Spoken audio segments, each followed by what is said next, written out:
Roger named off those four that are really instrumental in me turning or becoming a better turning. But when I took the class with Dixie Biggs, is anybody here familiar with Dixie Biggs and her work, her carving? No? Dixie is a carver from Florida, and I took her class. I had no experience in carving, none whatsoever. She told us what bird to use, what birds to buy, what carvers to get. So I did all of that and got there, and after 5 full days of carving, I loved it. I fell in love with it, and I wanted to continue.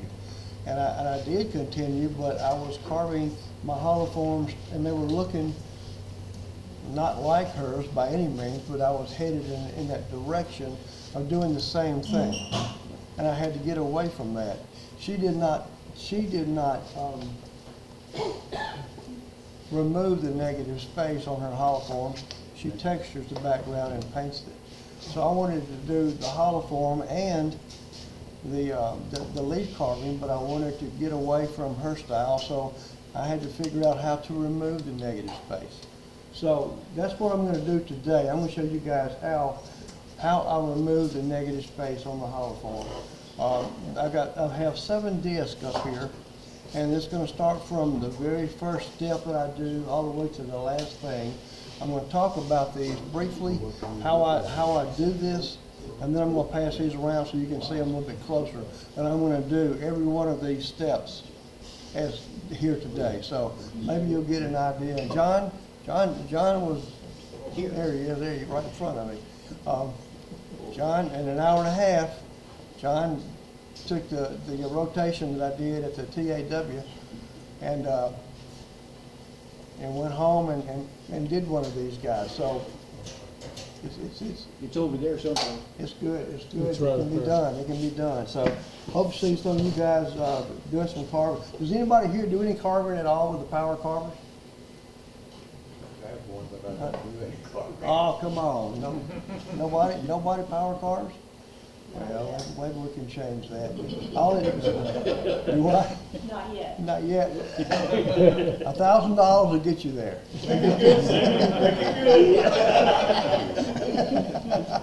No, it doesn't cost that much. Just tell Dennis you need the money.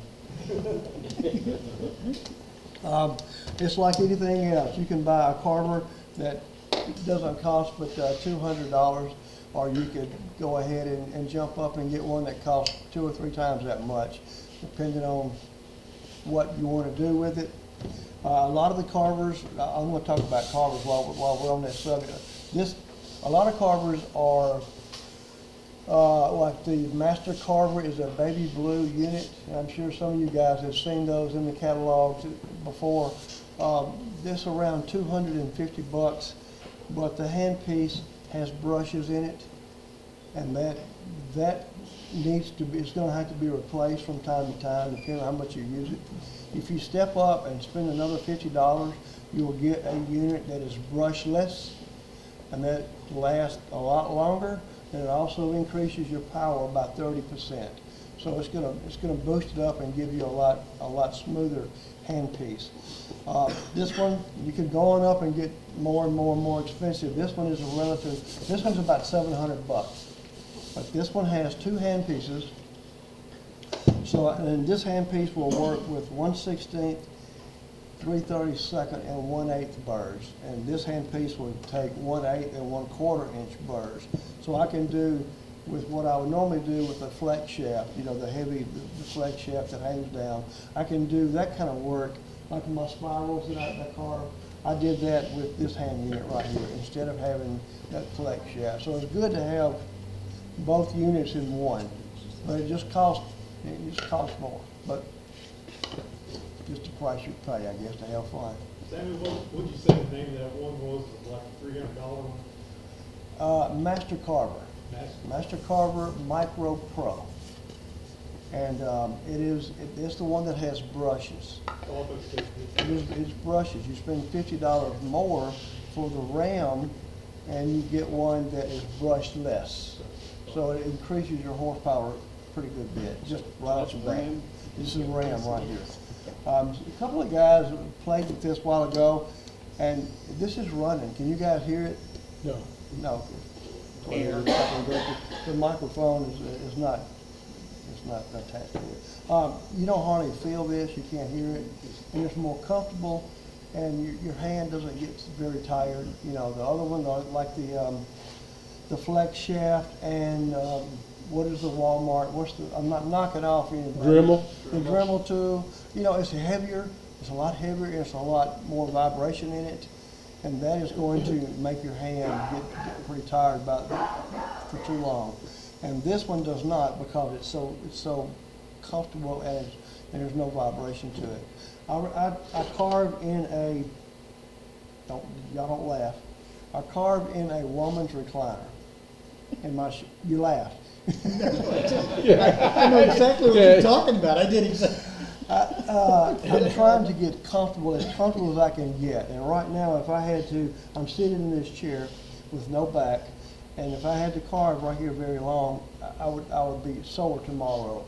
My shoulders and everything, leaning over, I'm gonna be tired. So I had to figure out a way to not do that so I could carve more. So I ended up buying, my wife found this in a resale shop, but a woman's recliner. And so I'm tilted back. I'm wearing a leather welder's apron. So I'm tilted back, and I've got my hollow form next to my chest, and I'm just steady carving. The arms are just so close together that I can rest on it and relax and get really comfortable, listen to my music. I'm zoned out, and I can sit there and carve, and she has to text me and say it's time to eat.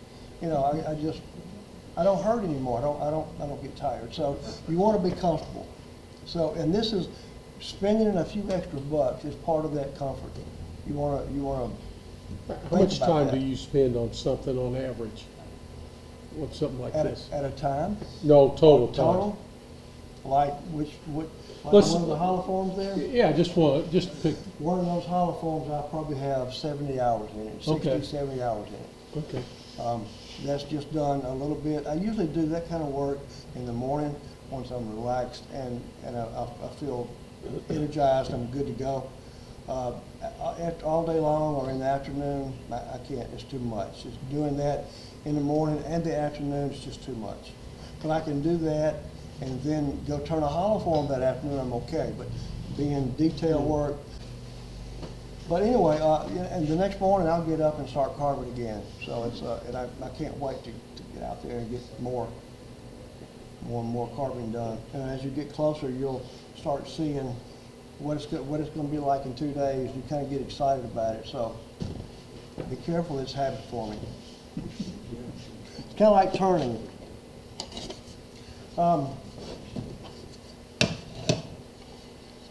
These discs are turned to a 5/16 wall thickness, and 5/16 is what those two hollow forms that are actually carved. That's the wall thickness of those hollow forms. That gives me enough thickness to get some. Well, I'll just use this to get some undulations. Is the camera okay right there? I mean, the camera. Can you see it okay? Yeah. Yeah. See, it's the 5/16 gives me enough thickness to get some undulations in here and have a little wrinkle in each leaf. If you go thinner than that, you can't carve very much because you'll go through it. If you go thicker than that, you've got a lot of carving to do, and it's going to take you longer to do it. But it's really nice. It has a good effect if you go thicker. So 5/16 is where that is my average. That's what I normally go to between that and 3/8. Never less than a 5/16. I don't want to go any less than that. So I'm going to start out by, if I find a leaf, like in Mississippi, we don't have a lot of maple trees. So it's hard for me to find a good maple leaf. So if I go to a different place that has these different trees, I'm going to try to scrounge up every leaf that I can. I'm not going to rake anybody's yard or anything, but I want a couple of leaves to help me get some templates. And I will take that leaf and take it home and put it on my copier and actually make a copy of it, and then I will downsize it or upsize it and make it larger. And so I'll have several different options of the same exact leaf, but several different sizes. This one happens to be the maple leaf. You can also get online and look for any kind of leaf you would like. Of course, you can find anything you want to, and some things you don't want to see online sometimes, but print out a maple leaf and do the same thing. And you can shrink it or enlarge it. I take these and cut them out and, okay, I'll put this down here. Which way is the camera going? Can you see that or is it upside down? Well, I can't see that. It's so bright. I'm working on it though. Where do I need to put it? This is shower pan liner. This is what they used under your, if you have any plumbers in here, this is what they use under the shower. Home Depot, Lowe's sells this stuff, and it's very inexpensive, very flexible, lasts a lifetime. So anyway, that's what I'm using for a template. So I'm not gonna do this one. When I print out a leaf, I'll take my razor blade and I'll just cut out. I'm not gonna cut on this one because it'll just take too long. And I'll just cut out my leaf pattern with the zip knife. And now that I have this pattern, I will put it on here and I'll trace it with a pen.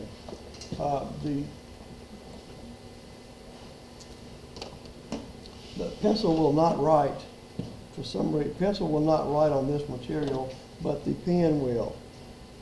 So I will go all the way around that, tracing it out. Do I need to do that? Could y'all understand where I'm going with this? I didn't think you wanted to spend your time watching me trace over a leaf, but I will if I need to. So that is my template. And they last forever, and I have a couple of gallon Ziploc bags full of them, and they're different sizes. John and I were talking this morning, and you can take one of these leaves, especially the oak leaves. When you get an oak leaf, it always has a little tilt to one side, and you can take that and put template or put it on your board and pencil it in, and on your next leaf, turn that leaf upside down. Well, now it's going a different direction. So it looks like totally two different leaves. And then if you put it on your printer and make a smaller leaf, then there's another size that you could do the same thing with. So it looks like you've got several different leaves, and it actually came from one leaf. On these discs, I generally start in the center. Excuse me. This is going to end up being the one, like the one that's on the table over here. And if does anybody deer hunt here? No deer hunters? One deer hunter? Yeah, I knew Steve deer hunt. So when you at the end of the deer season, when you start walking through the woods, when you're looking for sheds, you're going to find sheds that's going to look similar to that. They're going to be covered in leaves and just a few tines sticking up out of the leaves, and that's what you're looking for. So that was the reason I used the antler for the display of that, because that's actually what it looks like. So on the disc, I'm going to start in the center and then work my way around the edges. When I'm doing my hollow form, would you paste me that one right there? Yes, that would be good. I'm going to start from the top. I will start from the top of this one, and I'll work my way down. So I don't have my wild grapevine pattern here, but I'll start right along the edge of my hole where I hollowed it out from, and I'll start right here and just pencil that in, and I'll go all the way around the edge, and then I'll start working my way down. When I get in the center, the larger diameter, I go to the bigger leaf that I had. So I'll have two different sizes of the same leaf. The larger size is going to be in the largest part of the body of the hollow form. So I'll start off small, and I'll go to the larger one, and then I'll go back down to a smaller one down on the bottom. So you see there's a little bit of a difference between the foot and the middle is a larger leaf here, and a smaller one here, and a smaller one on top.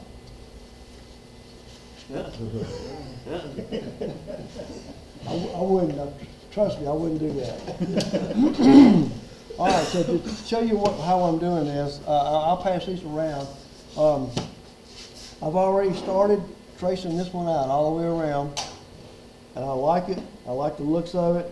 Every leaf has to overlap or touch another one, or it's going to fall off of your hollow form. So you don't want that to happen. So everything has to be overlapping or touching somewhere. So I pencil it in, and then I go back over it with a permanent marker, because after you get through with it with the pencil, you're gonna lose it. Did you have to have Yeah. trouble losing some of Yeah. yours? Yeah, especially on that dark walnut. Yes, you can't. I You was can't trying to see find a it. white pencil. If you rub it up against your shirt when you lay it back in that recliner, it really comes off. Yep. So I pencil it in and then black it in, and I'm ready to go to the next step. Which way do we want to do this? Everything going to you?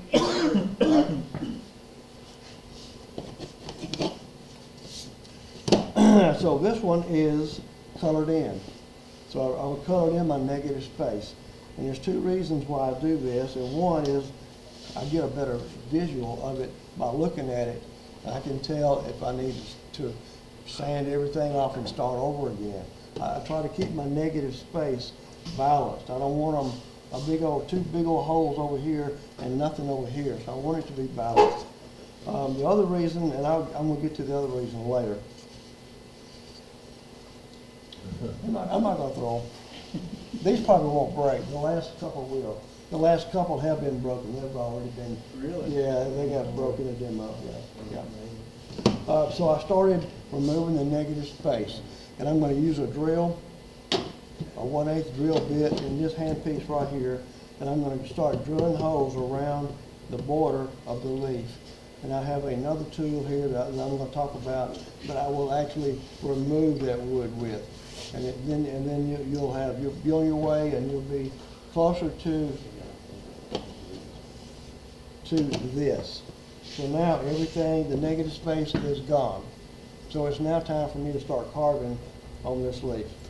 Any questions? If y'all have any questions, holler, get my attention.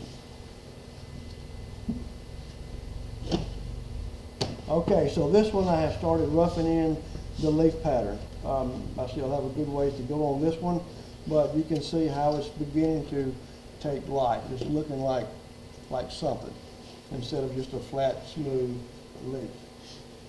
Both of these pieces are getting a little bit thinner, and I think this one is one that was broken. Maybe not. I know the next one is. But this one is pretty much all roughed in. Now it's ready for the part that's really time consuming, and that's all the detail work. So this is where it slows down. It's kind of like painting a house. When you paint the house and you roll it on pretty quick, but when you start doing the trim work, there goes your time, so you got a long way to go on after that. This one was passed around in the club, and I did tell everybody this it's thinner in places, so just don't drop it and you'll be okay with it. But after it made it almost all the way around, I heard a noise hitting the concrete, and I heard a couple of choice words, and sure enough, it was in two pieces. So they had some CA glue on site, and it's been glued up. So anyway, this one is finished, and I sanded this one to 400 grit. I normally don't do that. In fact, I don't do that at all, hardly anymore. If it's a smooth leaf to begin with, or maybe like a holly or a magnolia leaf, I may sand it. But if it's not a smooth leaf to begin with, then I don't sand them anymore. So that one is that's the last one.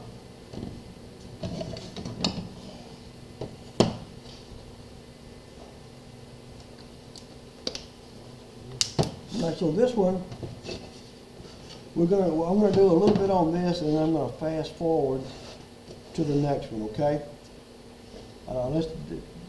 You want me to overdo this pencil in the whole thing in leaves, or no?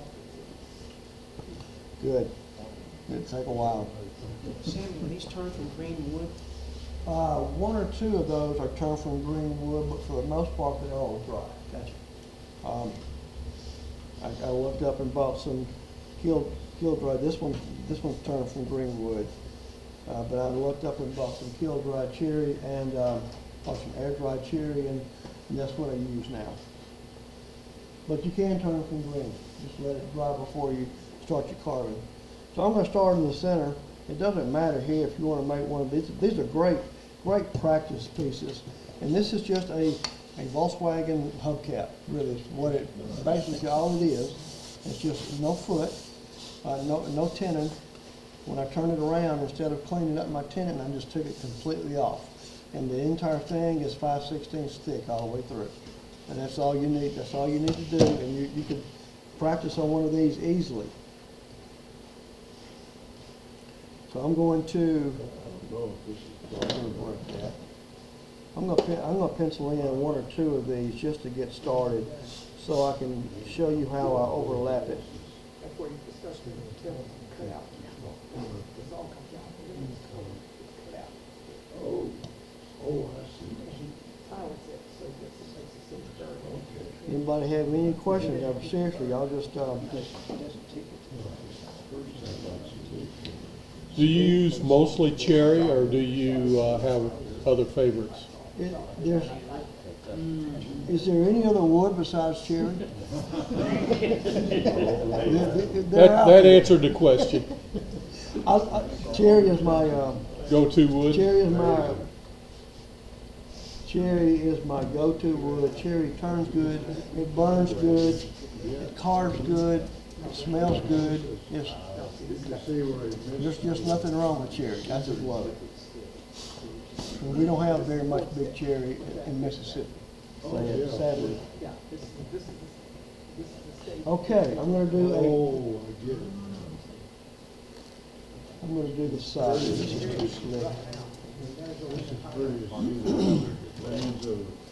That's where it comes back. Here's the all goes back. I can see why. Okay, this one has a bad piece in it right here. Does the camera show this area right here where it's got a little knot? No, it doesn't show it. This is closer to me. Barely make it out. No, okay, well, if I hold it up like this, maybe you can see it better. It's got a little knot right here. I want to take that knot out. I don't want it to be in here.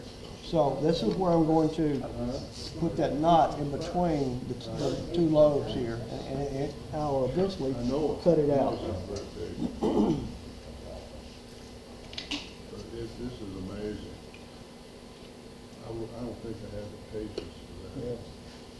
Roger took a bunch of cherry Okay, can you see what, the camera showing it okay? Yeah. Somebody, y'all shaking your head no earlier, but you can see it, okay? Okay.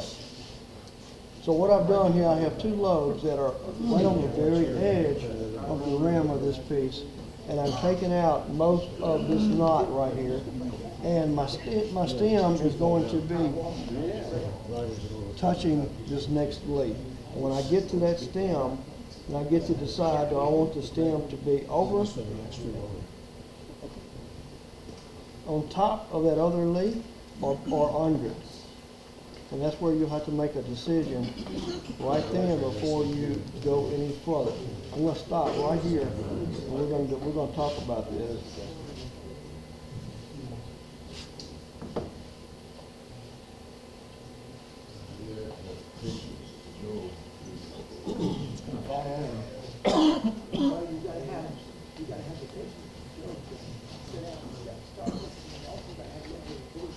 Okay, I'm not going to pick it up. I'm going to leave it right here where it is.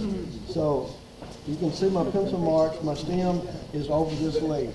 So I've got to decide if I want to leave it on top or go on, make it look like it goes under this existing leaf.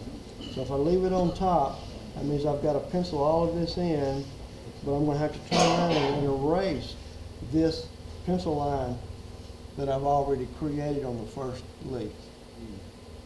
Did you mess up? Did that confuse you a little bit? I put too many stems on top. They were harder to do. I should have put more stems underneath. They are harder to do on top, but they look pretty cool on top. They do.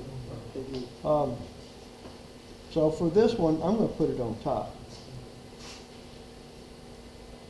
But that just means I've gotta come right here and remove that line right there.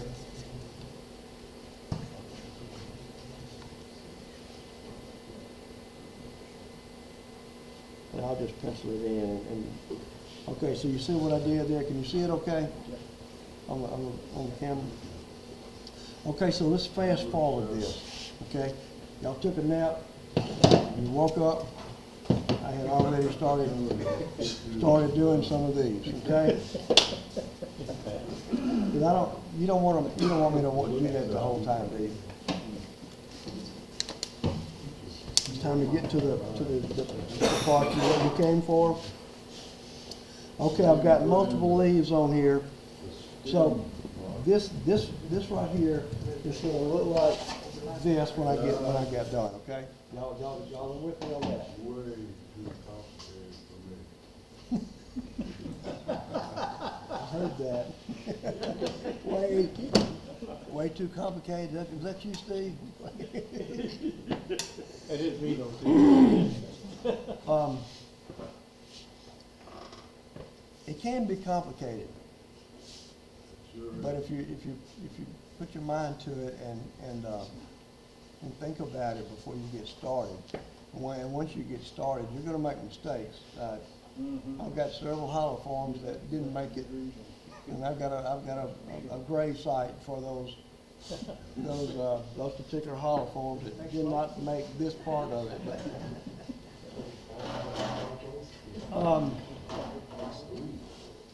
Okay, I want to carve on this leaf right here. But before I do that, forget I just said that. I want to start removing the negative space. So I'm going to use this handpiece, and I'll have a 1/8 drill in here, just a regular 1/8 drill. Nothing special. And I have this mat, this butcher, what do you call this? Cutting board? Cutting board, thank you. These real cheap, thin cutting boards underneath here, so I won't mess up somebody's table, because it will go through. I have a block of wood that I always carry with me, so I can get it, I raise it up, and it gets me in a better angle too. So I'm going to start right here. And I'm just going to start drilling right beside that line.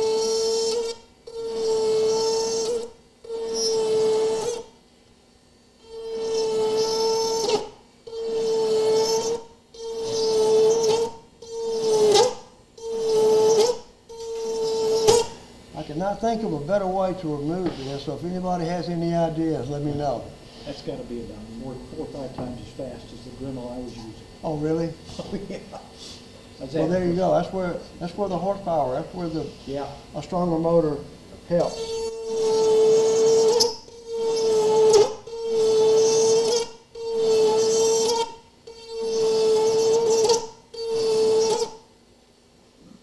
Sammy, how long does your bit, that one bit, how long will it last? Is that just a drill bit there? It's just a 1/8 drill bit. Okay. So it's gonna get dull. It's far, I don't know how many holes it'll drill, but it'll drill a bunch. Do you have trouble with them, like, after a while, you just snap it? No, Okay. no, I don't have any trouble with them breaking it off. Okay. They get dull, and I'll just take it to the grinder, and Yeah. I can sharpen my own bit, so they sharpen up pretty quick, and put it back in here and just keep right on going. What RPM is that? I'm running at 28,000 RPM right here. I sped it up just a little bit. Carving, normally the carving is going to be around 21,000, but this drill being so small, I needed to bump it up a little bit.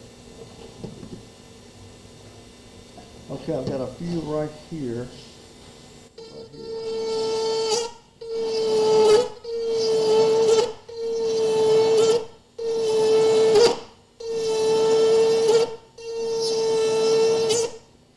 That's all I'm going to drill. I don't think you want to see every bit of this, right? Right.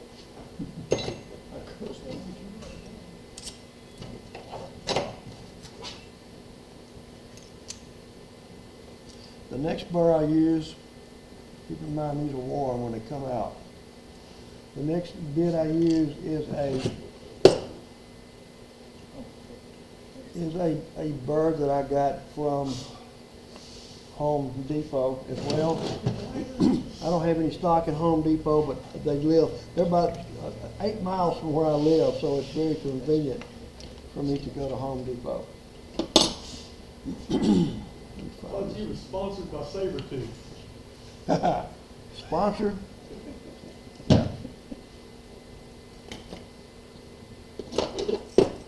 I did demo for Sabretooth a couple of times.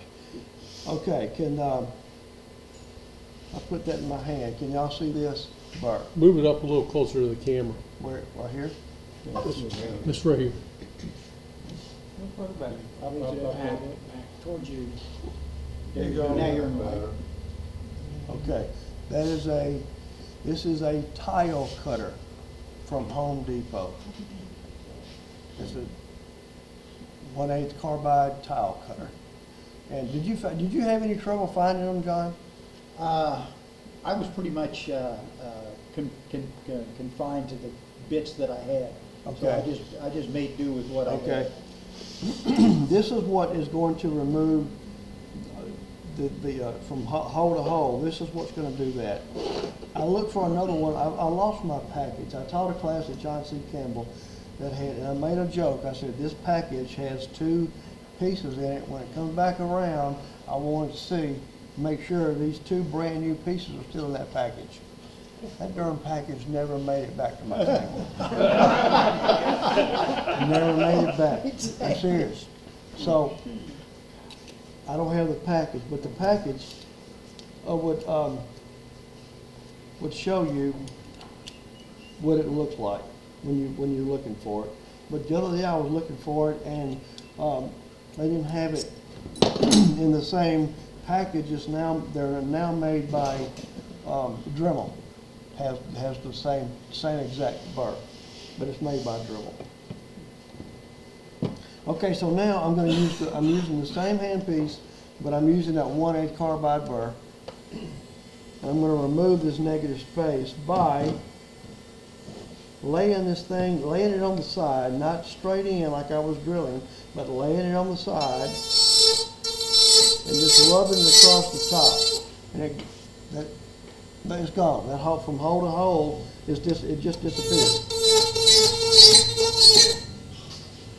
So you don't go to full thickness when you make the cut? No, I'm taking 4 cuts, 4 or 5 cuts, and it's just going a little bit at a time.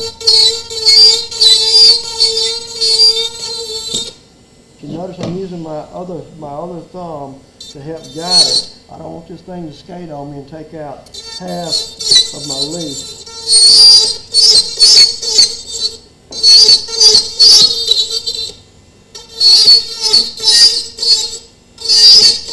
Because of that rotation, is there any way that's easier to move into the form than not because it's spinning, where you can control it better?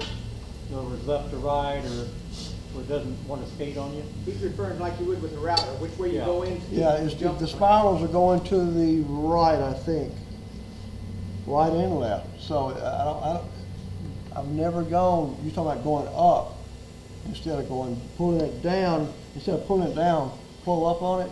Let's just see let's see what breaks. Oh, gosh. Let's just see what breaks. Sorry about that.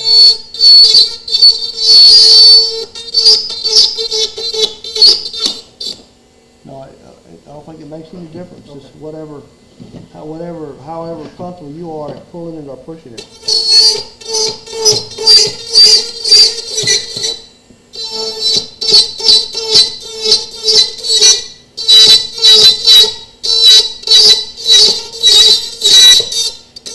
This is where I put on my earmuffs and listen to my music, so I won't have to hear this heavy-duty dentist work going on here.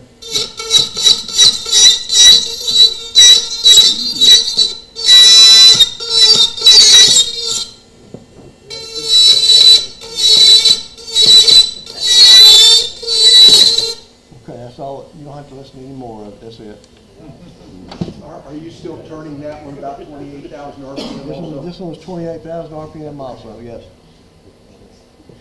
Okay. So now that they are, this is the leaf I want to work on, so I have removed all the negative space on that leaf.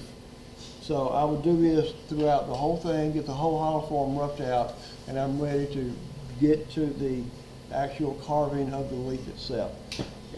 Nobody's asked me yet, what do you do about all the jagged edges on here? Was anybody thinking of asking that? Nobody? Only way I can think of is to slow to smooth it down. You can smooth this out if you like everything to be nice and clean as you're going along. You can definitely come back with the same burr and clean this up a little bit, but I don't find it necessary to do, because eventually this leaf is going to be rolled down. I'm going to take away so much of this wood off of this leaf cutout right here that when you get through cleaning it up, when you undercut it, you won't have very much wood left to undercut anyway. So I wait to the end, and I end up having a lot less wood to remove, so I don't do it. So Sammy, since you're using a round bit, right, how do you get crisp 90-degree corners in those leaves? Well, you're getting ahead of me. We're gonna do it. Step four, he's on step two. Yeah, we're gonna get there. We're gonna get there. I even got the right burr. This is a packet that MDI, well, where's the camera? Right there, we're close. This is the packet that I use, MDI Wood Carver Supplies, where I get my carver and my burrs. And they have made a packet of everything that I use.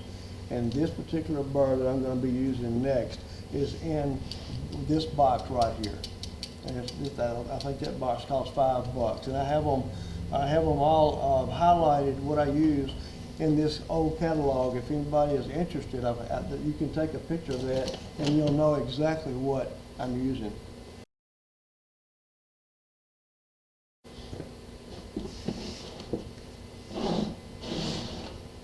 Okay, this is the burr I'm getting ready to use. Is that a good place right there? A good place for it? It's just a spiral burr. Can you see it okay? Or push it up toward the other camera on your left. Try that camera.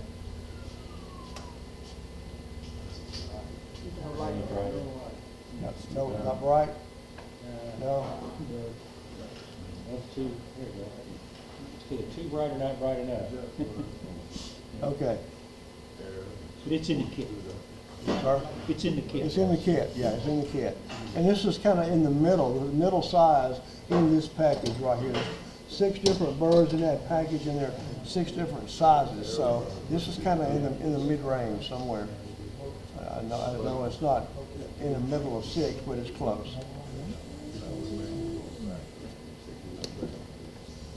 Okay, now I want to separate the leaf. Okay, this is the one with the red X on it is actually the leaf that we're going to carve on.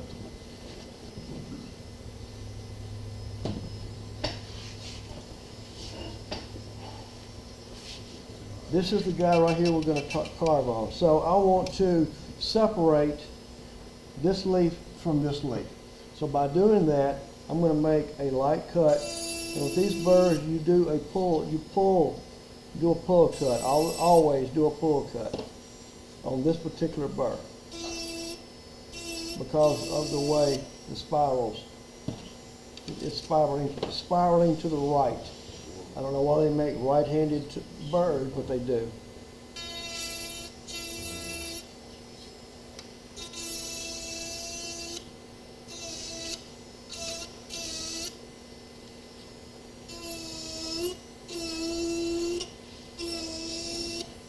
Okay, can you tell what I've done here?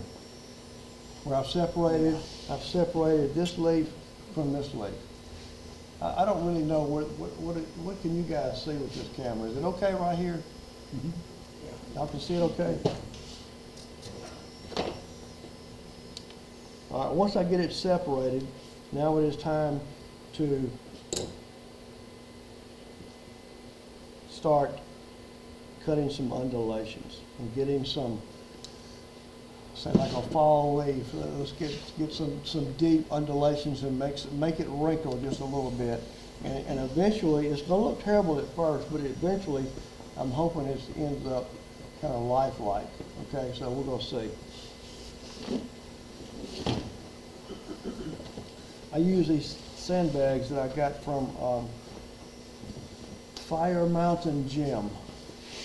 It's a jewelry place, and they really come in handy. They're nice to have. I'm using the saber. This is a saber-tooth bird. If you're not familiar with saber-tooth, these are the really jagged, really rough, heavy-duty wood-moving birds. They come in different colors. The white is extra fine. The yellow is fine. The green is coarse, and the dark red is extra coarse. And I usually just use on this. I would just use the fine, the yellow one. And if you do get them, if it gets gummed up, on all saber-toothed birds, you can take them out, hold them with a pair of pliers and take the torch and heat them up on the saber-toothed birds, just the saber-toothed birds. And heat them up, and it will burn all the resin that's built up in there. You take a little wire brush and just brush them up, and they will be clean as a whistle. And you can do that over and over and over. But you can't do that with any of the other birds, just saber-tooth. Okay, I'm at 21,000 RPM, and I'm going to start right in this area right here. And if you notice, these were bidirectional, that all the points are just sticking straight out, so you can go either way with it. I'm just going to go in a little circle.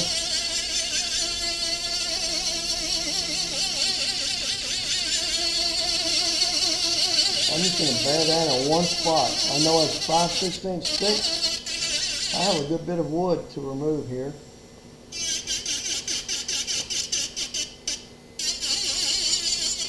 So I'm going to begin just kind of shaping up the leaf a little bit as I'm going, and then I'll come back and smooth it over. You don't sketch in your veins or anything? Oh, we're going to do the veins later.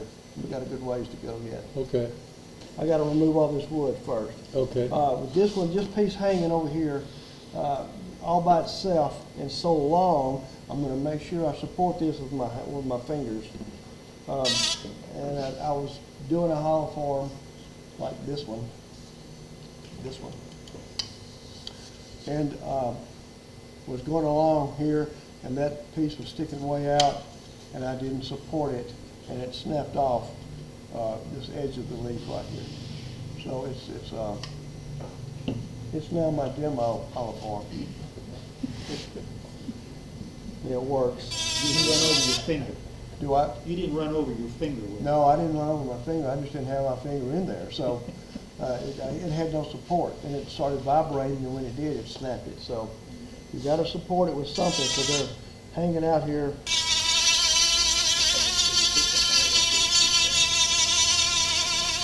And you might have, if you do another one, you may run across that someday. Yeah. So just think about it.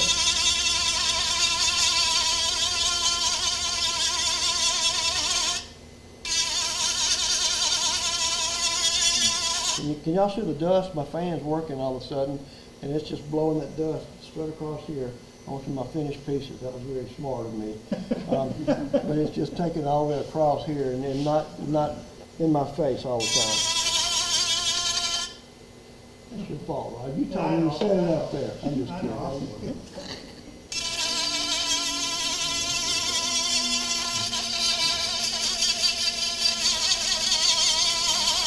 If you notice, I'm not going all the way. Can y'all hear me over this thing as I'm going? I'm not going all the way to the edge. I'm leaving some black. And the reason I wanted to get to this point later, but I'll go ahead and do it now. The reason I'm not going all the way to the very edge is because, would you hand me my oak leaf hollow form, please, sir? Vanna? Miss Vanna? This one. No, yeah, that was up there.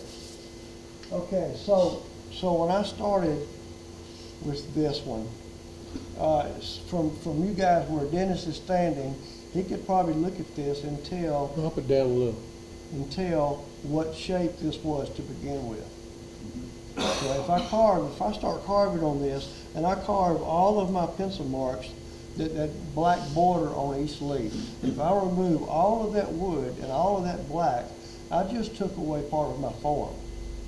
You follow what I'm saying? So you look at this now, and you're going to have a flat spot right here where I've removed all that pencil mark. So by just leaving your pencil mark or your pen mark last, the very last thing on at least 5 or 6 points, you still have this form. Your points are sticking out, so your eye is catching that form and still following it. So I hope there's no flat points in here anywhere, but if be careful with that, you will notice that it looks like a dog took a piece out of it. So, and I don't want that to happen.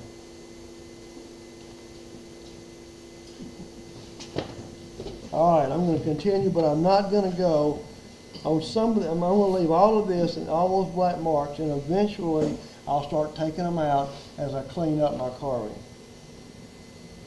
This area right here is called the sinus. That area right in there is called the sinus. And if you think about it, when you pick up a fall leaf, that sinus has a wrinkle effect right there where one part of the sinus is lower than the other. Therefore, it puts a wrinkle in this area right here. So I want to put that in the wood itself. I want to make it look like it has a wrinkle. So I'm going to just carve a good bit right here.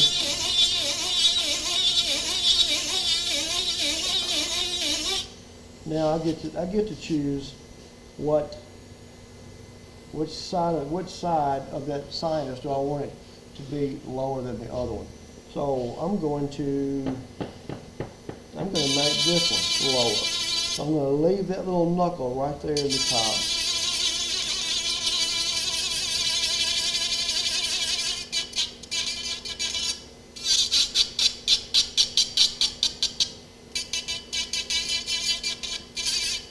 Okay.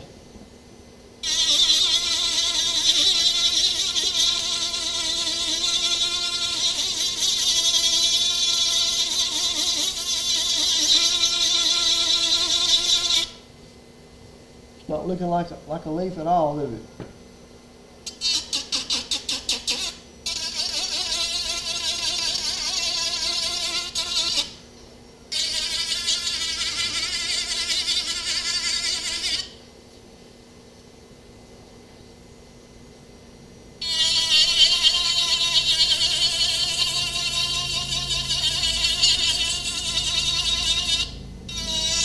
Another one of those areas with the sinus in it.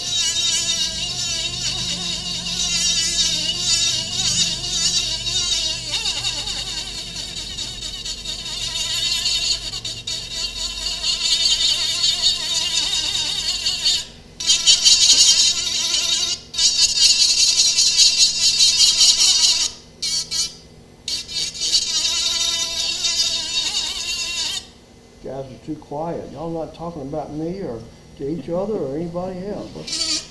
Anybody asleep yet? I have been told carving will put you to sleep, so. Y'all, does anybody here know the name Dick Singh? The guy that turns pens for a living and has written several books. Y'all know Dick Singh? I took a class at John C. Campbell, and Dick Singh was in the class, which was a shocker for me. And they asked me at that time would I be interested in carving or teaching a carving class at John C. Campbell. And I said, sure, I would love to. Well, Dick Singh came up to me and said, can I talk to you for a minute? And I said, sure. He said, I understand you're going to come here and start teaching classes. And I said, well, they asked me to, and I think I'm going to do it. He said, let me tell you something. Carving, or watching a carving demo is boring as heck. So whatever you do, you need to liven it up a little bit, because these guys will be sound asleep on it. So there's some truth into that, because it is hard to hear this noise and not go to sleep.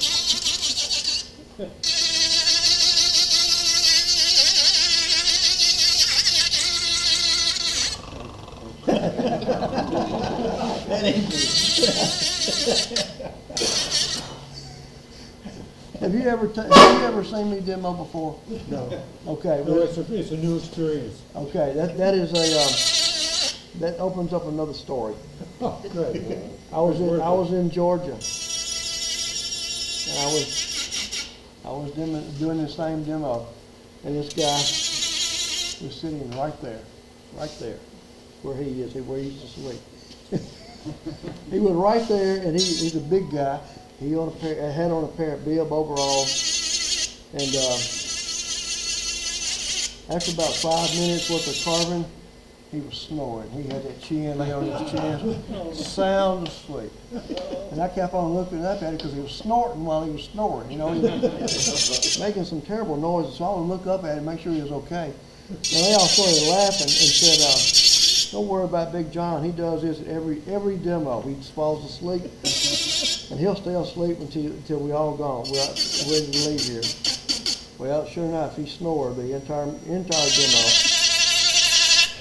But when I got through demo and everybody, they clapped a little bit, and then he woke up. Well, everything was okay, and I was packing up all of my stuff. And he came up to me and said, "Can I talk to you for a minute?" And I said, "Yes, sir." He said, "I want to tell you," he shook my hand like to crush my hand. He's a big mountain man. He shook my hand and said, "I want to tell you, it's the best demo we've had all year." He slept through the entire thing. The entire thing. That's a true story. I can't make that up. So was that demo recorded? It may have been. I don't know. Wonder if you could hear him snoring. Oh, and I even told what state he was in. It may get back to him. You were serenading him with your burr. Yeah. He went to sleep now. Hell, he was doing some serious snoring. Okay, I want to roll this area right here down just a little bit too.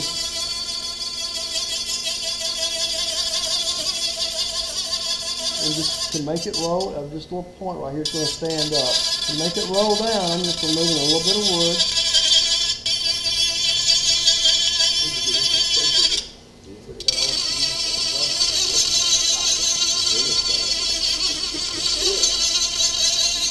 So Sammy, how many hours a day do you carve?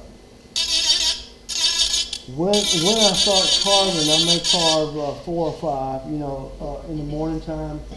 And when my wife texts me and says it's time for lunch, because I get involved in this and I forget that I'm hungry. And on some days, and it's time to go in. But I don't carve all day. That's it. This is tough on your eye. After I wear these things a lot, and so you're focused up close. If you do that for several hours, and then you take them off, and you're walking like you did the first time you put on glasses. You're taking big tall steps because your feet are closer to the ground than it's supposed to be, but it's weird looking. Okay, I just went to the 8mm. I put the saber tooth down, and I went to the 8mm burr. And this is a good cutting burr, but it's also a smoothing burr. And that's what I'm going to smooth up all of this mess with. And it's also in that package. So all I'm going to do is just kind of run over all of this and make it smooth enough where I can pencil in my veins.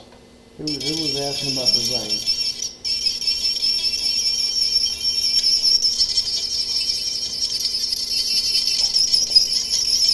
If you notice, I still have some black some black points left. I haven't taken those out yet. Do those black points help you when you put it in your veins? You what now? Do those black points help you when you put it in your veins? No, they don't help me with the veins, but they help me know if I've gone too deep in any particular area.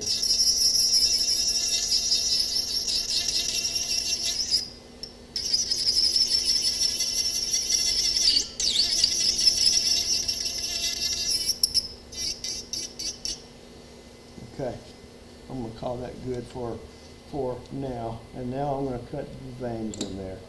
I'm gonna use the 5 mm. I have an 8, a 7, a 6, and a 5 mm, and that's the main burr that I would be using. But they no longer make the 7. I don't know why of all burrs, they quit making the 7 mm. It's where you need it most, right? Yeah, you're right. It was a handy burr to have if you have. So I don't use my 7 very much at all because I don't have very many of them. Okay, so I have 5 main veins cut in here, or penciled in. So I'm going to use the 5 mm, and that's what's going to help me outline what I've done. So is it kind of halfway looking like a leaf now?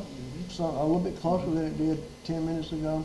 Well, I'm fixing to mess it up, and it's going to look worse again before it gets better. So I'm going to start, and what I want to do, the vein. I want the veins to be proud. So that pencil mark is going to stay here. I don't want to remove the pencil line.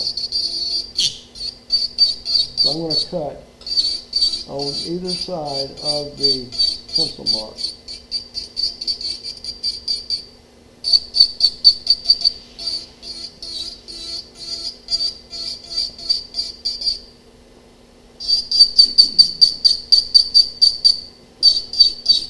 And it's going to leave, I don't know how good the camera is, you see that little wagon track right there. It's going to leave a wagon track on both sides of the pencil.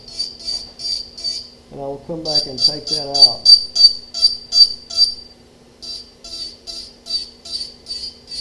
It will look a lot better.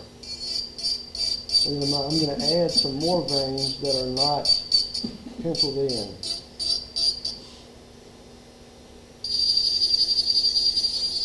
Okay, now I'm just rubbing those high points right there and taking them off. The one side of the little wagon track.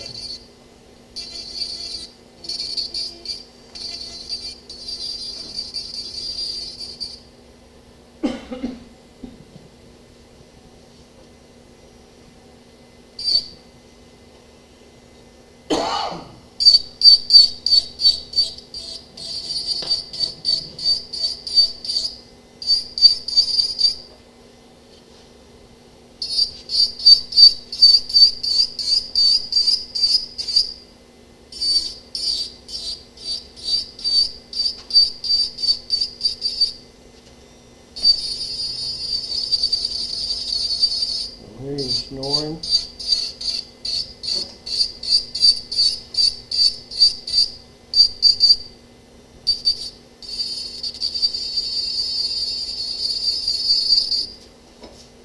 Two more veins to go, and it will.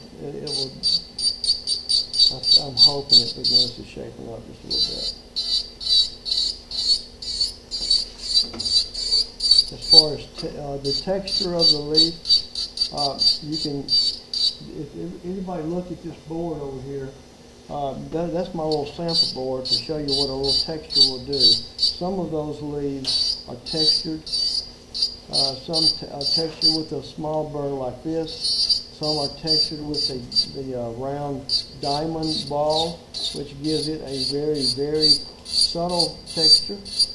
And some are sanded. So you get options of what, there's a lot of options of what you want to do to the leaf. Are you gonna cover how you sand? Yes. Yes. Did you sand any on yours? By hand. Yeah. I couldn't get the dots. I couldn't get an arbor to hold the dots. So. throwing them off. Yeah, but they don't stay on forever, that's for sure. Yeah, I'm gonna go through that, how to make the sanding disc. And those sanding discs come in, they're useful for a lot of things.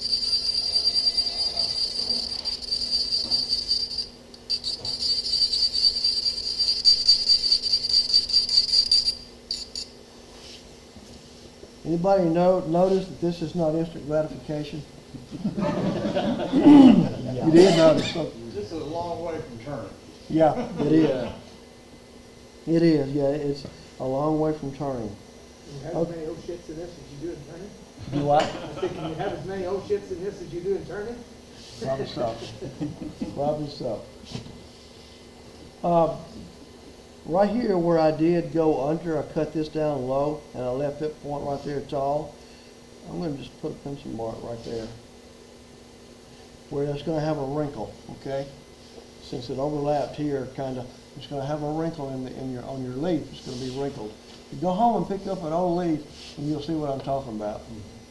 So I'm going to put that little wrinkle in here by just coming up just a little bit on both sides, or coming up to that pencil mark.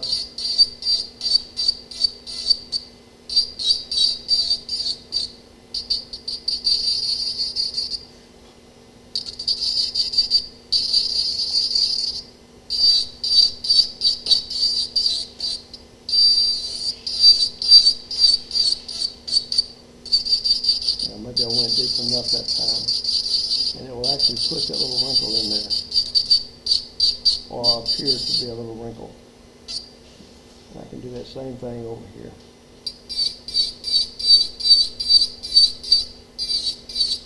I found that it doesn't take but a second to take those details out of there too. Just what? It doesn't take but a second to take those details away too. You're right. Yeah, they go in pretty easy, but they will. You can't take them out if you're not careful. But if you have enough wood left, you can always put them right back in there. You can always put them back.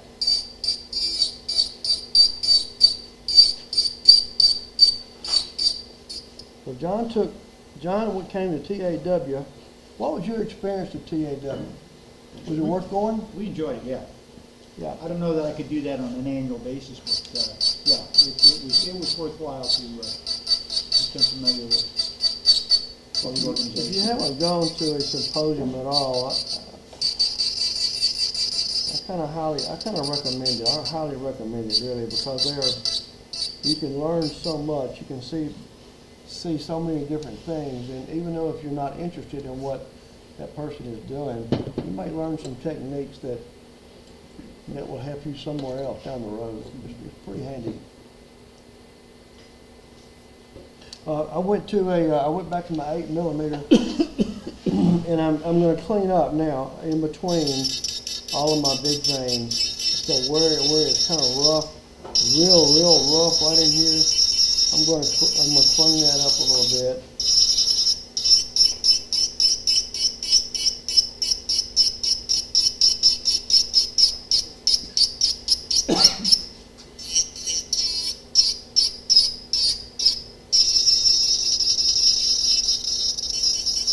So Sammy, when you're turning something like this, it's got maybe 7 or 8 units on it, and you're sitting in your chair in your car, do you just concentrate on one leaf at a time? Yes. You never just like try to take all of them with one burr to your. I did when I first started doing these. I did everything. I roughed everything out with one burr, and then I went to the second burr and I roughed everything out. Yeah. That got too boring. I lost concentration on what I was doing. I was just in a hurry trying to get that step done, to get to the next step. Yeah. So I tried doing one leaf at a time, and I enjoy that better. And so I'm doing it just like I'm doing this leaf right here. I will do this leaf, and when I get to a stopping point here in a minute, I will say this is as far as I will go with this leaf, and then I will go on to the next one and repeat what I just did. So it keeps me from doing like production work. I'm not doing the same thing for an hour and a half, you know. I can't do the same thing very many times over and over. That's not, some people can do that, but I'm not one of them. Do you ever injure your hands? Sir? Do you ever injure your hands? No, sir. No, sir. Not, these birds right here are not all that aggressive. I'm just rubbing my hand right here, and so it's, you can clean your fingernails or cut your fingernails to these properly if you want to. But the larger bird, this bird right here is the most aggressive. That's the saber-tooth, and it's the most aggressive. And what I did do twice is the rotation of these birds are going this way. So if I hold it like this, on that bird I get concerned about it, because if that bird comes up and hits my finger, my thumbnail right there, it picks up the thumbnail, and that hurts. It'll break it off, and it hurts and makes you cry and all that kind of stuff. So that bird I'm careful of, and I get it away from my hand. But the rest of these, if you hit it with your hand like this, it's not that aggressive.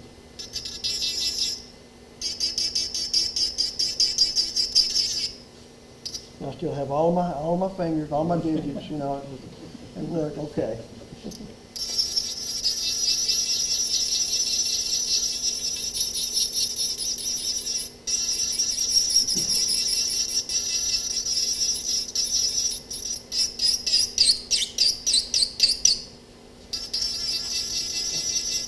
At this point, I'll find some places that look like they may need some undulation. And that's what I was just doing there. It looks like it needs to go a little deeper. I want to make this little point right here stand proud, so I'm going to remove the wood on the other side of that point to make it really appear to be a lot taller than what it is. But right there. Yeah. So Sammy, when you start carving a house form, you always finish that house form before you go on to that one? Oh, no. More than one going on? No, I might have a couple going at one time. Okay. Especially if I have them going on at different times, I may not have very much time to work on it. If I know I've got somewhere to go or something else to do, then I may go rough out one particular hollow form, do the roughing part for an hour, and I'm done. But when I get to the finishing, like I'm cleaning up now, once I get to this point, it's hard to stop because I can see where it's headed and what it's going to look like, and I don't want to quit. I have to make myself quit.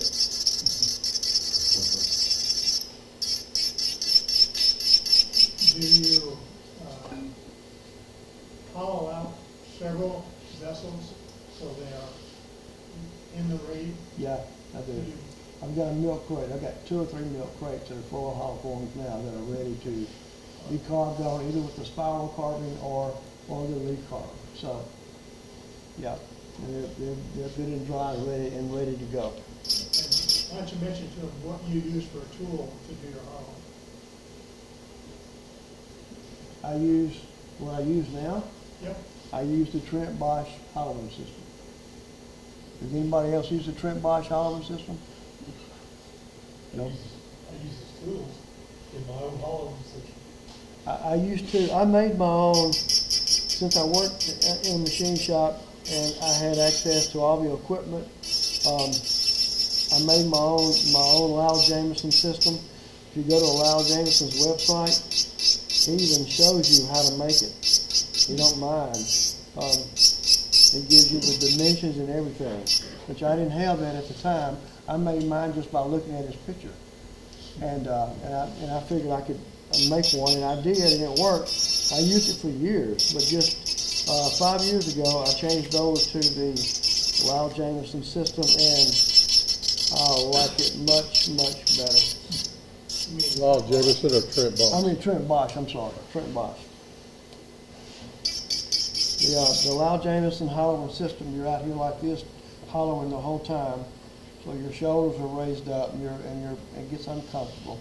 The Trent Bosch system, you slide my headstock comes all the way to the end, and I have the bar under my arm, and I'm doing it just like I would a bow gouge. I mean, I'm just swaying, and it's a lot more comfortable, a lot more comfortable.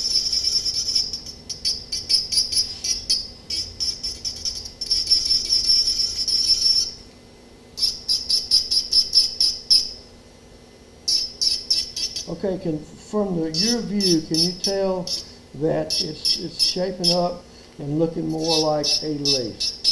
Not really, Not really? not on the screen. Not on the screen? We go catalpa leaf. Yeah. I think that's what I'm gonna start with, catalpa leaf. I only gotta do one. What's the most leaves you've had on one of your tournaments? Probably 23. I think once I had 23 leaves on it. Yeah, I don't know. I don't count. Count one of those. I don't know, it might be 20 on these. I don't know. I've got a couple that were 3 or 4 inches taller than that, so it had more leaves in it. A lot of guys want to say, I'm going to do one of those, and they'll have 3 leaves, or 3 or 4 leaves to cover the whole hollow form. You know, that's not what I want to do. I want to break them down smaller than that. Once I get done with this, and I've got most of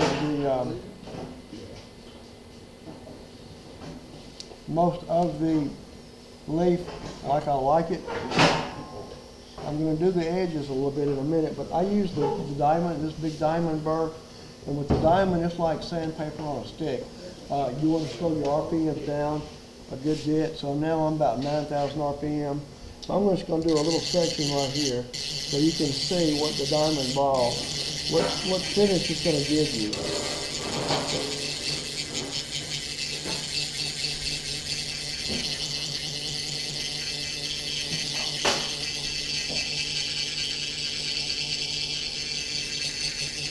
The diamond is, you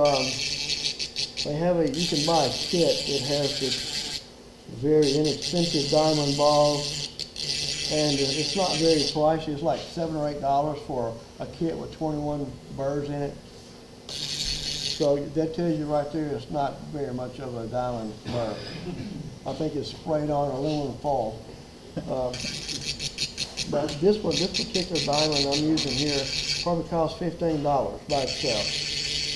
So it's a German-made diamond ball, and it's a lot better and lasts a long, long time, but they really do a good job. You see, I don't know if you can see from the camera, my little black points are still here. 1, 2, 3, 4, 5, 6. My little black dots are still there where I didn't take them all out. So this might be the place where I would take some of those out now. So this is not taking off enough wood to change its shape at all.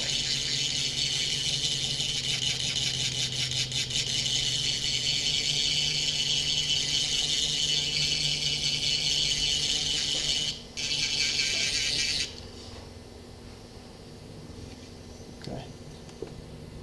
I'm not going to go through and sand the whole thing because I think seriously you guys might start snoring. I'm going to go back to my 5mm, and I'm going to clean up some of this edge. The edges of this is still jagged from the first cut I ever made, and I want to start removing some of this wood. I want to undercut it. I want to undercut it so when you look at it, this one? So when you look at it, this one right here, the leaves appear to be thin on the edges, and that's the look that I want. I want it to look very thin, and it's only because I'll undercut this back edge back here. So if you leave it square, it's going to look like a square leaf. So am I in the camera right here? Yep. Okay. I Come on, RPM back up. And back up to 21,000. Now I'm using the ball first because it is the most aggressive without doing a lot of chattering. I want to keep this, maintain the same shape. My little points that I have there, I want those to stay the same.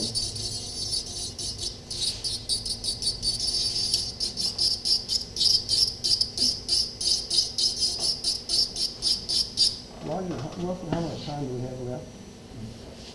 Zero. Oh, you gotta do that. Okay.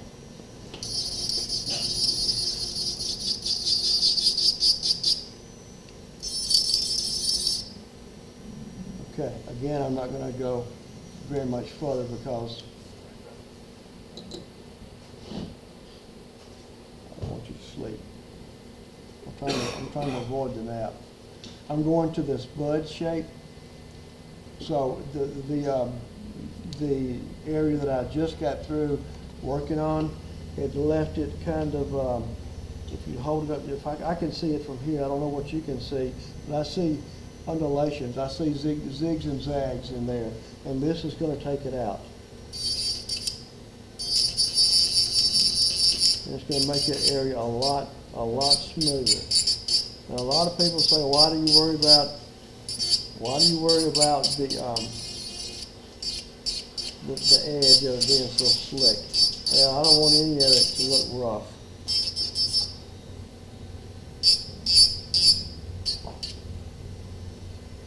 Okay, so that took out most of it took out all of the little ridges that the ball made. So this was the point, this is where I stopped. Like you were asking a while ago, at this point I will do all of the edges all the way around with that 5mm ball to get all of those edges taken care of. And then I'll come back with this bud shape and do the same thing to get all of those cleaned up. And then I will use this diamond straight shaft. And I'm going to come What back. is the grit on the diamond? I'm sorry? What is the grit? Probably on the diamond? 150 to 180 Okay. is what they normally say it is. So I will come back and do on that same area, and I will pencil mark where I start so I'll know when I get around that I'm done, so I won't go over it again. But this will, I'm going too fast. This will smooth everything off really, really nice.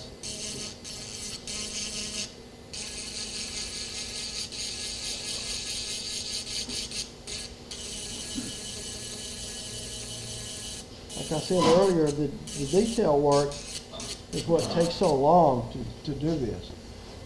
You know, roughing out a leaf may take 30, 35, 40 minutes. The rest of it's going to take days. Right? It takes a lot longer to do that. Okay, so after I do that, I'm going to do the diamond on. Which I'm going to show you here. I might pass this around in a minute. The X mark is where I start. So all of this needs to have the diamond ball on it, and this is smooth. Can you tell the difference in the camera? No? No. I hate that. Now you can. Yeah, that looks good. Okay, so you can see this is smooth and this is not. This is my finished result right here. That's as far as I go with that diamond. And it will take all of these little ridges out of there. And that's usually where that's as far as I will take it. Okay. Steve asked about the undercutting of the leaf. I'm going to go back if I can find my 5mm again.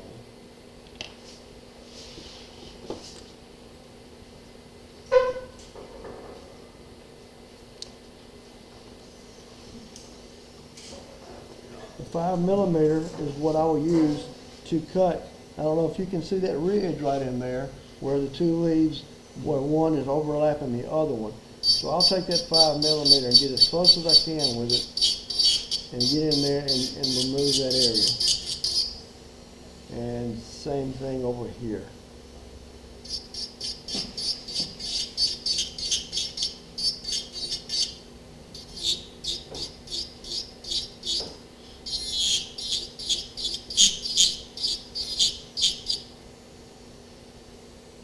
Okay, that's not enough.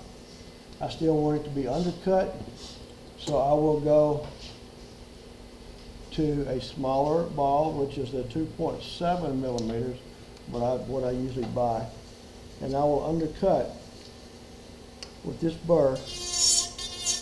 I will undercut where this one is on top.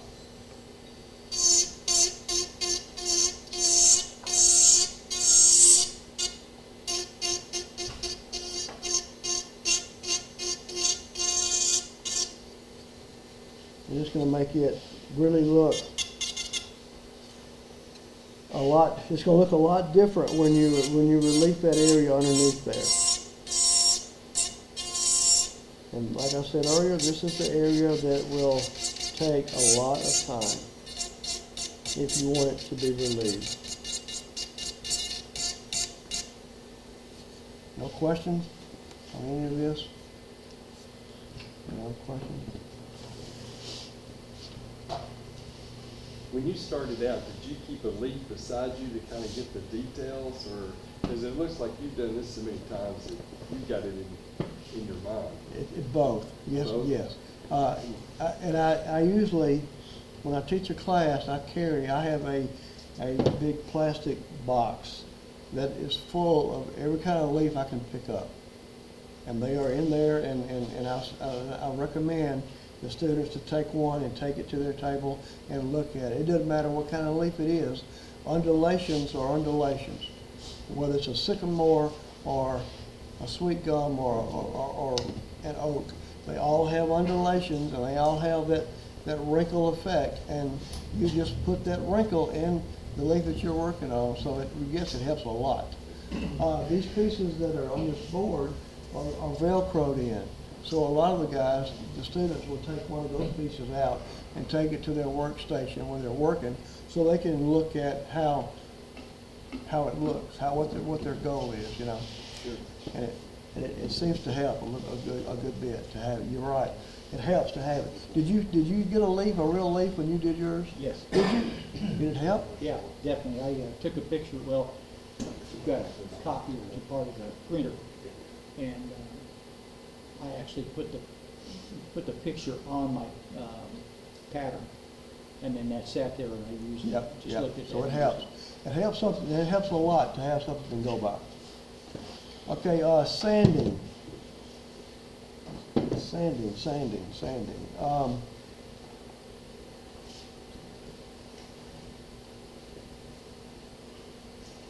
Were these blocks your first attempt at making leaves, or did you actually start on a turning for the first time? I started those blocks, not those particular blocks, but I did start out using a block. Every time I was doing I wondered, when my wife suggested I do a different leaf than what I've been doing, that's how it works. That's when I would use a block, and I would go play with a leaf first. I would practice with a leaf first, and then once I got it where I liked it okay, I would go put it on the hollow form, because I didn't want to mess up the hollow form. Yeah. You ever mix leaves in together, different types of leaves? Oh, yeah. That one that passed around earlier has got some white oak in it, and yeah, that one. It's got maple, white oak. Yeah, here's the white oak, red oak, maples. Okay. Yeah, so it's mixed up a little bit. Yeah, you can put them all the same, or you can mix them up. It's just whatever your wife asked you to do, whatever she suggests that you do with them.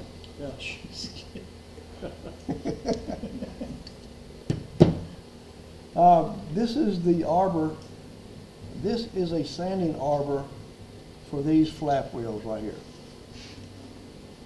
Okay, so if you take the top off of it, take the screw completely out, then you will end up looking at this right here. Okay, where's the camera? Can we see it? No? Not really. Where am I? Where do I need to go? You're there, it's not close enough. Okay, now drop down a level. There. Up. Bill. No? Tipping forward like this. Yeah, Yeah. tilt it, yeah, but like, Okay, so this is one with the screw in it. You take the screw out, it's flat on top. So I went to Home Depot, Walmart has this 3M double-sided tape. It's that cushion, about a 1/16 of cushion in there. And I've got one laying around here somewhere. Here it is. I take my whatever grit sandpaper you want to use, and then I usually start at 220. And I take my sandpaper, put the 3M tape on top of it, and come back and make it with a zip knife and cut that off. Cut your excess sandpaper off, and I have a gasket punch. And I use my 1/4 inch punch, and I'll just go all along here, and I'll make a bottle full of 1/4 inch disc. When I get ready to use it,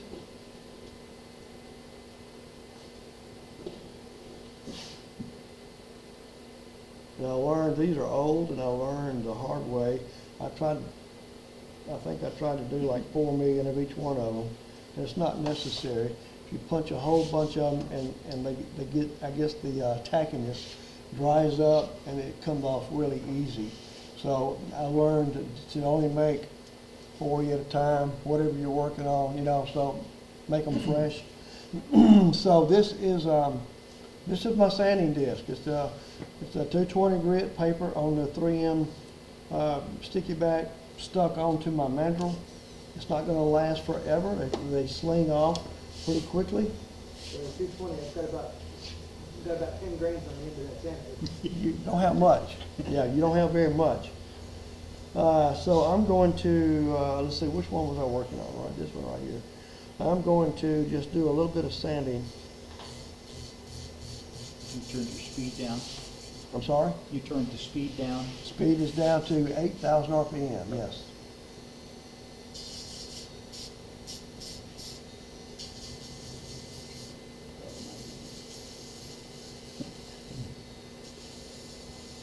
I'm surprised this thing's still on here. Usually, here lately, this is the old batch. They usually come off a lot quicker.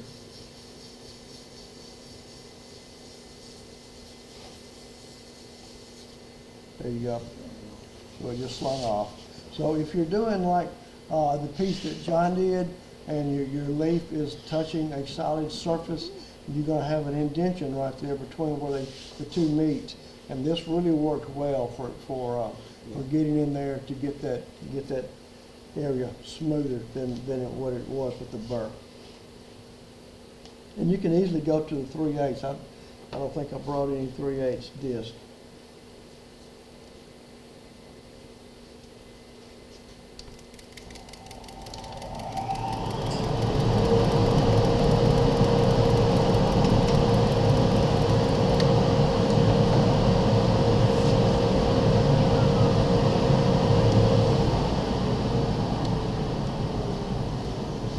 Magic.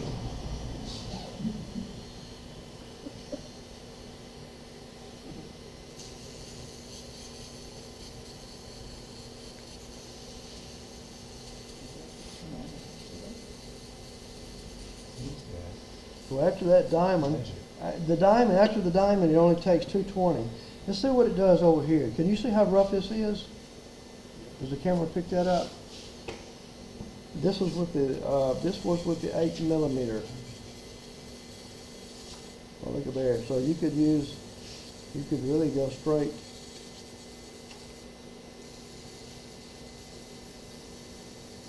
to the sandpaper with this other before using the diamond if you wanted to.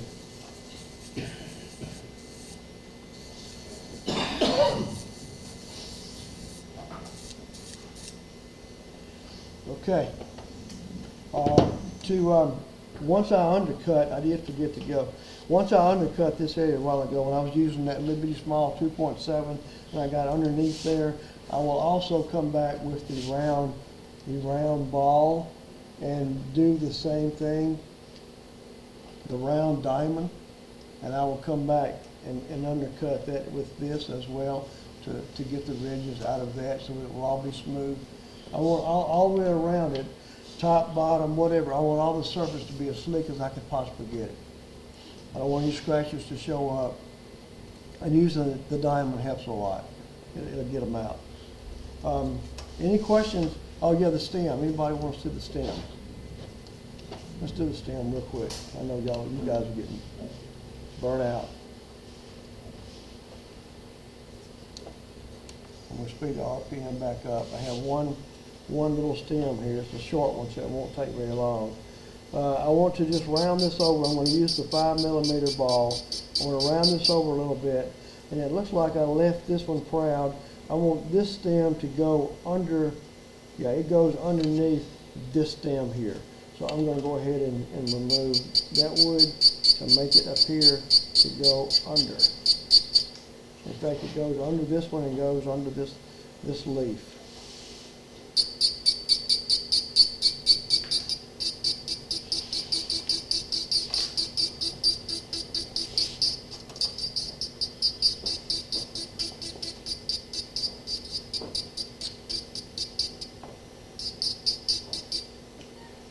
Okay, so I'm making just light cuts there. I don't want it to be very heavy because it will take the whole stem.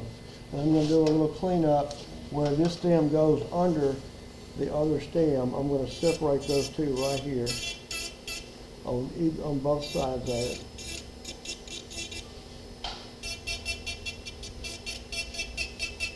I'm not putting a lot of detail in this, as you can tell. I'm stopping and starting. I'm not going to spend a lot of time on each one of them for time reasons. This is a little bitty thin tapered bird that is in the package as well,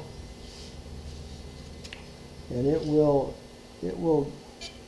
put the little stretch marks in there to make the stem appear to be not smooth.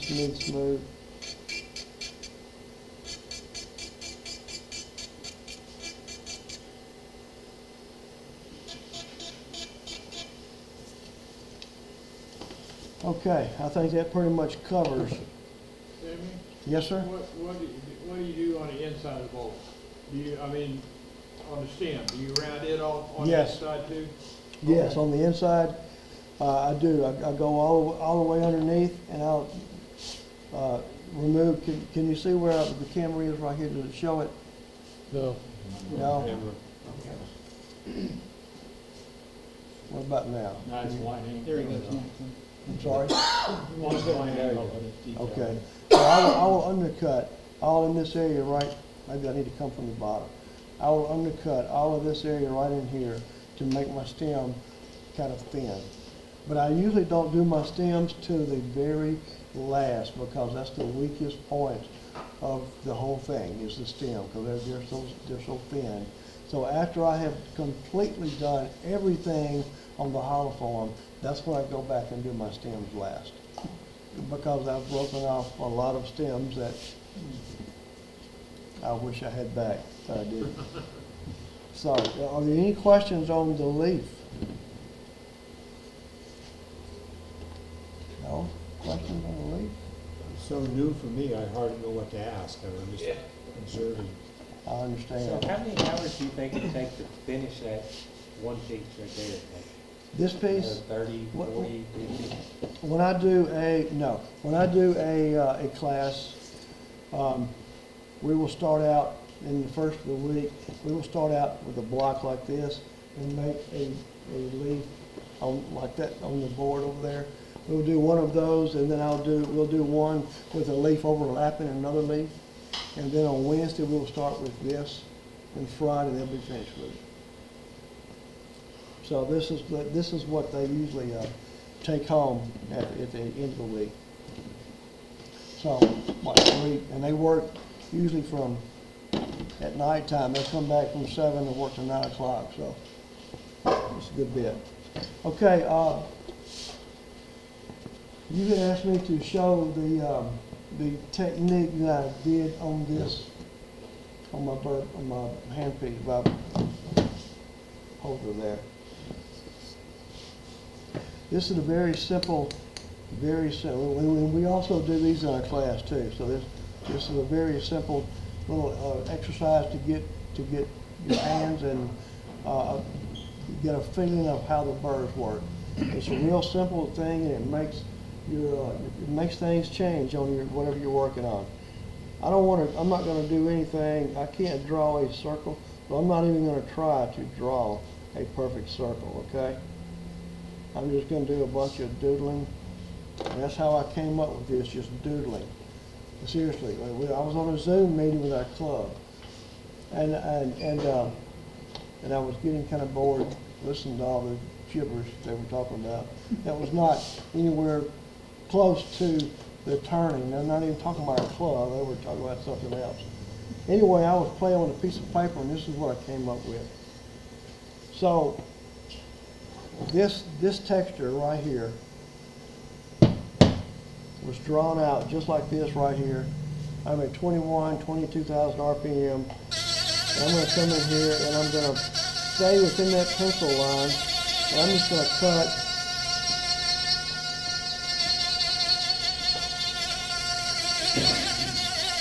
I'm just going to make a little pond out of this. So Sammy, is that the approach you use on this wall? Yes. Yes. That's the same thing I did on that bowl there. So do you draw all this then before you start carving? Yes. Yeah. Okay.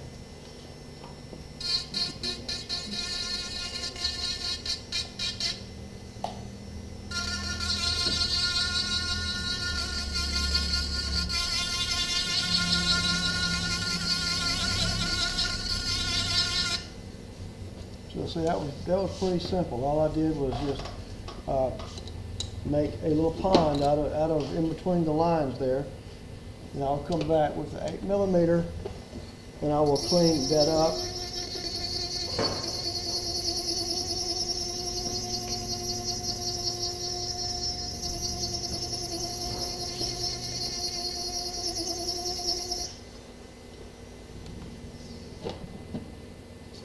And I have to have a little guidance here. I have to have a few little pencil marks to help me out, or I will lose track of which way I'm going. But I'm going to draw some lines in here, and I'm going to come back with my 2.7mm, which is a little bitty round ball. I think you put that in your round thing there. I did.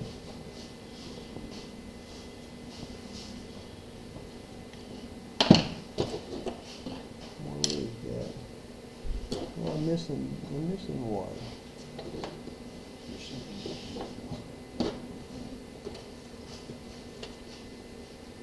I put it in the wrong place.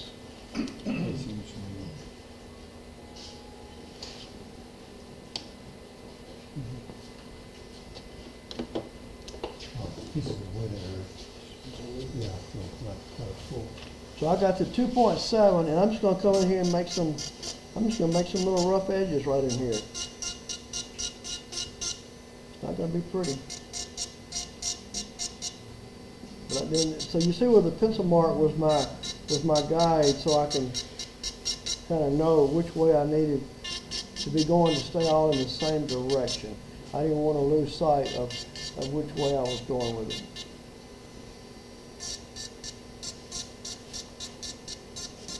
This is exactly what I did on that bowl over there.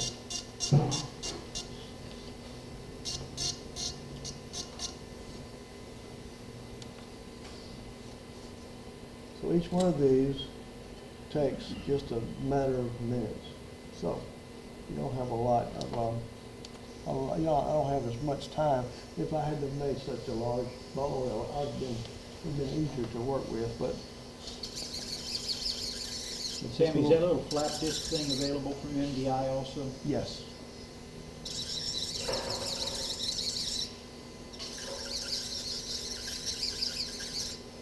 So there you go. There's that little texture.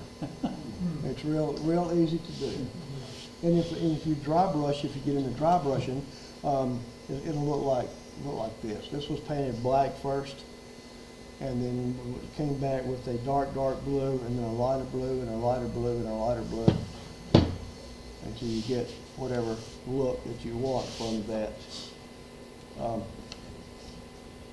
And on the saber-tooth burr, you can get a design out of this burr right here that will go. I've done some bowls and some boxes with this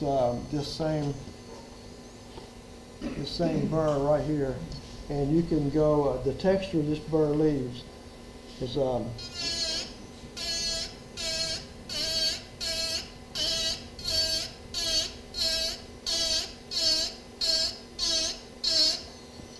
when I brush that off, you'll see what texture it makes. So it's a different texture altogether. Or you can come straight in with it.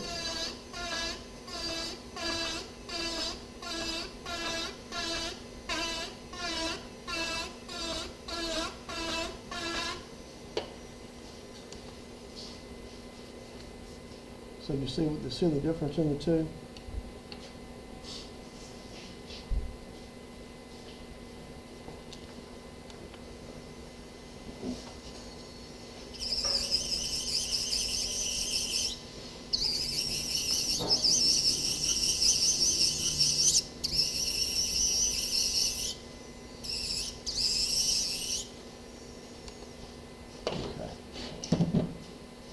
Now, can you see that? Am I holding it in the right place? There you go. Light breaking across it. So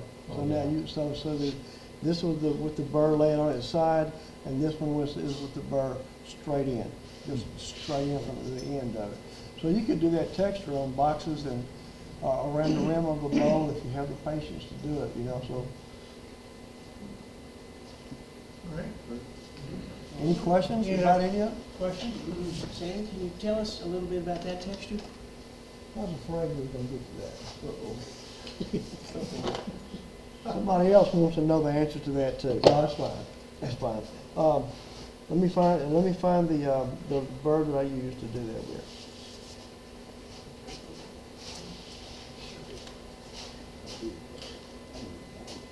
Well, Roger, I swear I had it with me, but I don't see it.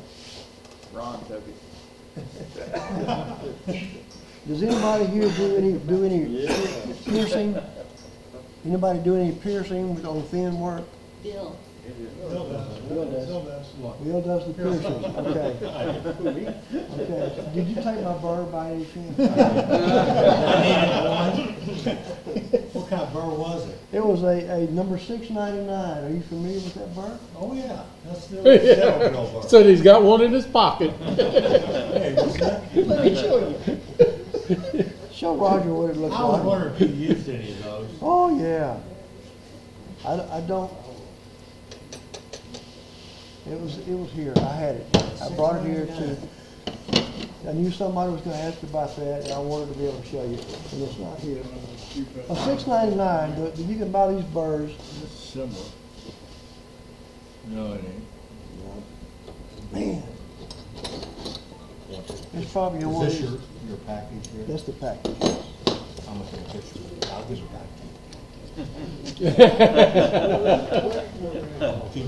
I'm watching it close.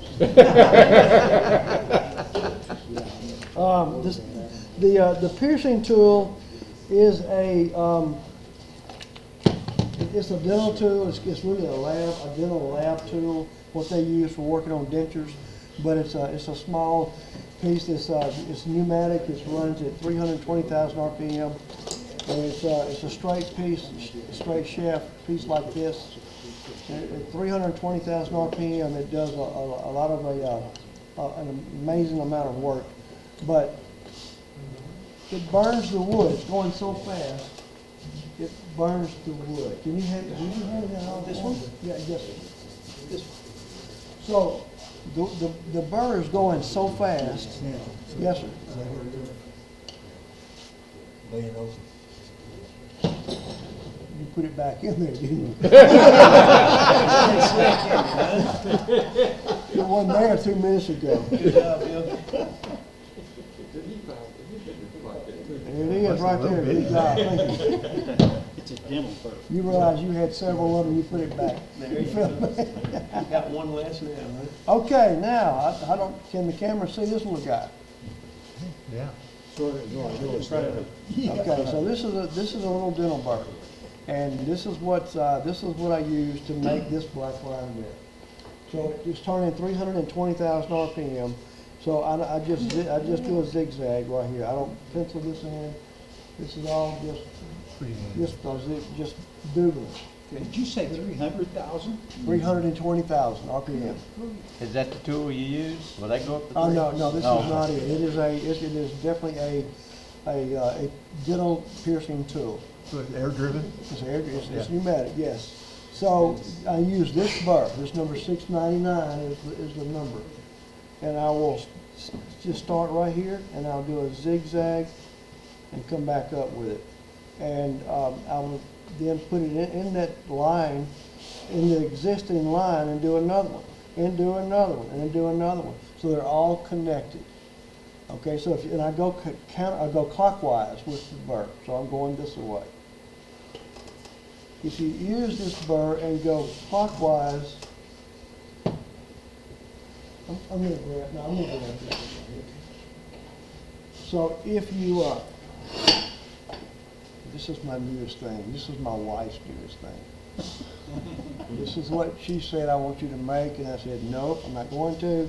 When I got through with it, she liked it. So that's how that works. Look, all of these were pierced using the same burr. Same burr. So this is a little over 1/16 thick all the way through.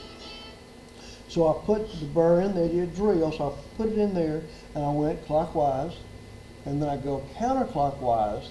It removes the burn mark. Okay, so this had burn marks in it just like this did.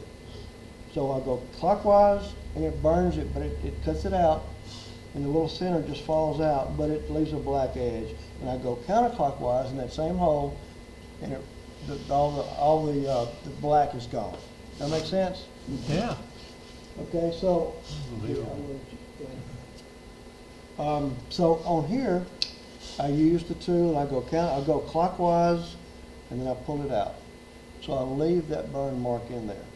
And then I came back with this guy and this burr right here, that's 2.7 millimeter, and I just lightly zigzag inside there to make a concave look. And then I don't have this other burr, but it's a number 2 dental burr. There's a round ball. No. You have those? I don't use it. Okay, this is a little bitty round ball that goes in my pneumatic tool, and I do a dot. And it's 14,300,000. So that dot gives it that texture. It's like you're never going to get done with it. It's like you're never going to get done with it. But when you get done, it's a pretty good texture. So, and it was juried. This one was, one of my spiral things was juried at the AEW last year, and Jock Vessery picked it up, and somebody had asked about it, and he picked it up and looked at it, and he said, very interesting. I've never seen a texture like this before. And I was going, yes, that's what I wanted right there. So it's a nice little texture. It just takes a long time to do. And this one is done the same way, except I used I carved the spirals in here first. So I carved the spirals and then used these same tools to go with. So. Did you carve the spirals before you hollowed it out? Oh, no.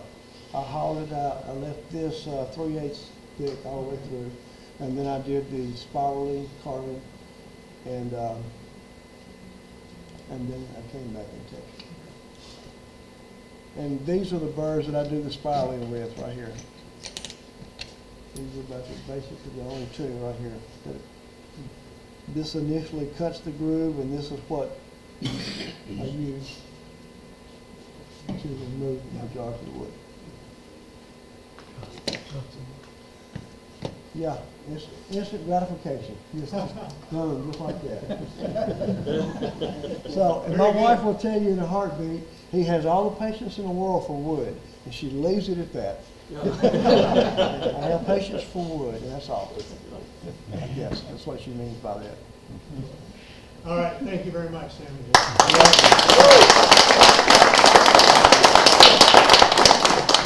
So Dan's gonna have our demo in May.